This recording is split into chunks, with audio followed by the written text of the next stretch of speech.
ఏమైందండి? జరుగుతున్న అన్యాయాన్ని చూసి కూడా చూడనట్టు పోవడం నాకు నచ్చడం లేదు జ్యోతి. ఇంకేం చేయగలమండి? తారక్కి తెలియకుండా జరుగుతున్న ఈ తతంగం మొత్తం తారక్కి తెలియాలి. ఇప్పుడే ఫోన్ చేసి చెప్తాను. ఏమండి, ఇంటి దగ్గర బయలుదేరేటప్పుడు కూడా మీరు ఫోన్ చేశారు కదా, ఫోన్ కనెక్ట్ అవ్వడం లేదు కదా. మళ్ళీ ఇంకోసారి ట్రై చేస్తాను.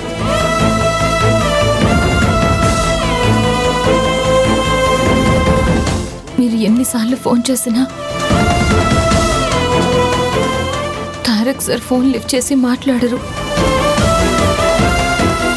ఎందుకమ్మా? ఎందుకు? తారక్ సార్ ఫోన్ ఆయన దగ్గర లేదు. అలాగే నా ఫోన్ కూడా తీసేసుకున్నారు. నేనెవరికి ఫోన్ చేసే అవకాశం కూడా లేకుండా చేశారు. చూసారా వీళ్ళు ఎంత అమానుషంగా ప్రవర్తిస్తున్నారో, నీలవేణిని ఎంత అణగదొక్కాలని చూస్తున్నారో.